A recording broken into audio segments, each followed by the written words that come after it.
નમસ્કાર, star India TV ન્યૂઝમાં આપનું હાર્દિક સ્વાગત છે। આપ જોઈ રહ્યા છો સ્ટાર ઇન્ડિયા ટીવી ન્યૂઝ। સત્યની વાતે સત્યની સાથે। કેન્દ્રીય મંત્રી મનસુખ માંડવિયા દ્વારા સાપુતારા ખાતે સ્પોર્ટ્સ કોમ્પ્લેક્સની મુલાકાત। તારીખ 22ના રોજ ભારત સરકારનું શ્રમ રોજગાર અને રમતગમત મંત્રી શ્રી મનસુખ માંડવિયા દ્વારા ગિરિમથક સાપુતારા ખાતે કાર્યરત સ્પોર્ટ્સ કોમ્પ્લેક્સની મુલાકાત લઈ ખેલાડીઓ સાથે સંવાદ કર્યો હતો।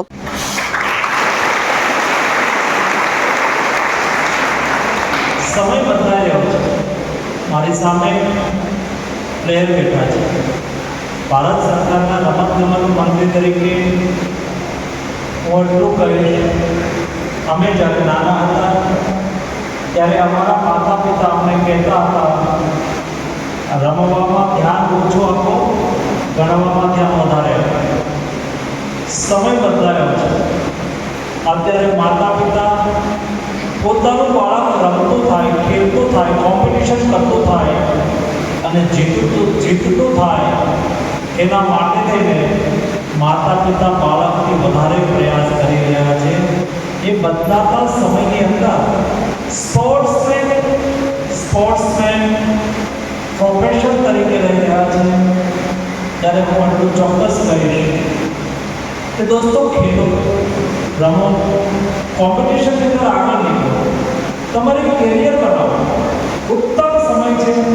સરકાર દ્વારા અત્યારે ખેલાડીઓને આઈડેન્ટિફાઈ કરી સેકન્ડરી કોલેજની અંદર ભણતા ખેલાડીઓનો કીર્તિ પ્રોજેક્ટ અંતર્ગત આ વર્ષે 1 લાખ ખેલાડીઓને આઈડેન્ટિફાઈ કરવામાં આવ્યા છે। 1 લાખ ખેલાડીઓ કોમ્પિટિશનની અંદર ભાગ લે। ત્યારબાદ મંત્રીશ્રી દ્વારા આંતરરાષ્ટ્રીય અને રાષ્ટ્રીય કક્ષાની રમતોમાં ભાગ લઈ દેખાવ કરનાર ખેલાડીઓને સન્માનિત કર્યા હતા અને ત્યારબાદ મંત્રી સહિતના મહાનુભાવો દ્વારા ખેલાડીઓને પ્રોત્સાહિત કરતા હોકીની રમત રમી અને તીરંદાજી પણ કરી હતી અને ત્યારબાદ દરેક વિભાગના બાળકોને કૌશલ્યનું નિરીક્ષણ કર્યું હતું।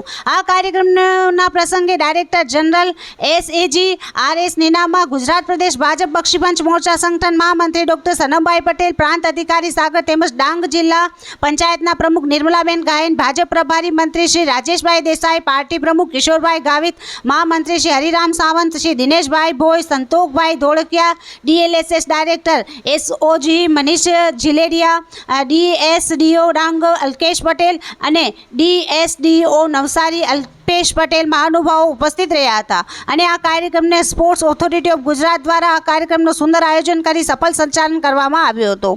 સ્ટાર ઇન્ડિયા ટીવી ન્યૂઝ બિલી મોરા રિપોર્ટર જયદીપ રાવલ, જિલ્લા નવસારી।